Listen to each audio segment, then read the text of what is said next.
गजाननं भूतगणादिसेवतं कपित्थजम्बुफलचारभक्षणं उमासुतं शोकविनाशकारकं नमामि विघ्नेश्वरपादपङ्कजं।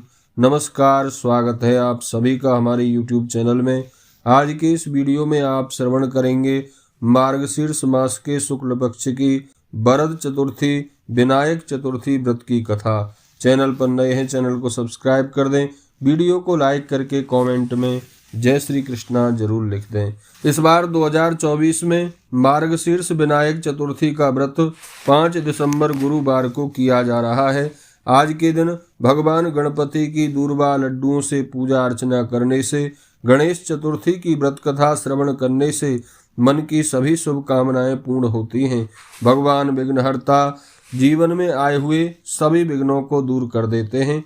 आइए श्रवण करते हैं विनायक चतुर्थी व्रत कथा। एक बार प्रेम से कहिए, बोलिए गणपति गजानन भगवान की जय, शंकर भगवान की जय, पार्वती माता की जय। श्री गणेश चतुर्थी की पौराणिक कथा के अनुसार एक बार भगवान शिव तथा माता पार्वती नर्मदा नदी के किनारे बैठे थे। वह माता पार्वती ने भगवान शिव से समय व्यतीत करने के लिए चौपड़ खेलने को कहा। भगवान शिव चौपड़ खेलने के लिए तैयार हो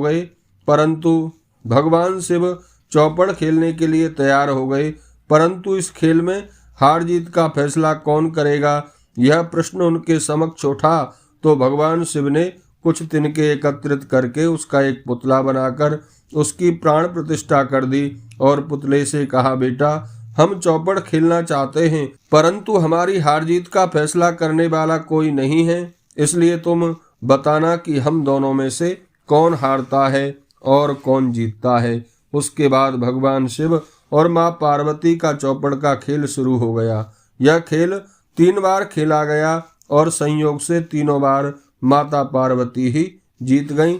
खेल समाप्त होने के बाद बालक से हार जीत का फैसला करने के लिए कहा गया तो उस बालक ने महादेव जी को विजयी बताया। यह सुनकर माता पार्वती क्रोधित हो गईं और क्रोध में उन्होंने उस बालक को लंगड़ा होने, कीचड़ में पड़ा रहने का श्राप दे दिया। बालक ने माता पार्वती से माफी मांगी और कहा कि माँ, यह सब मुझसे अज्ञानतावश ऐसा हुआ है, मैंने किसी द्वेष भाव से ऐसा नहीं किया।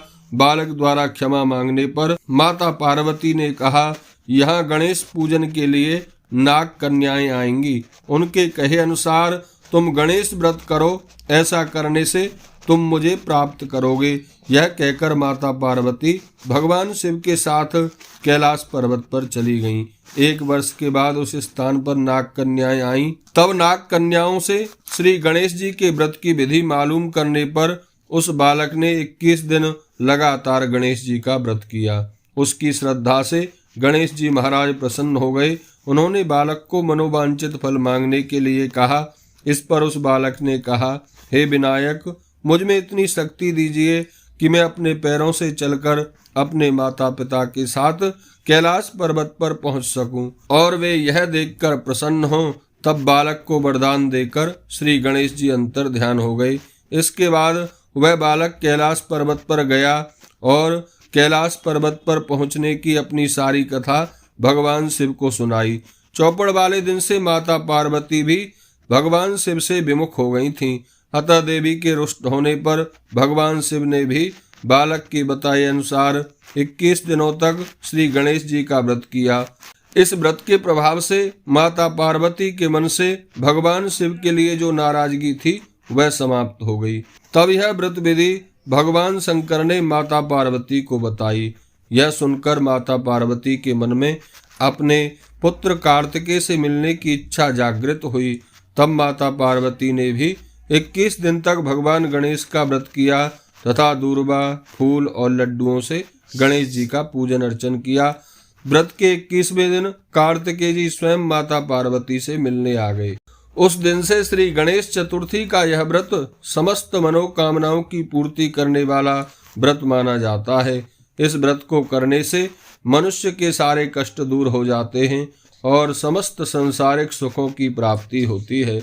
बोलिए गणपति गजानन भगवान की जय।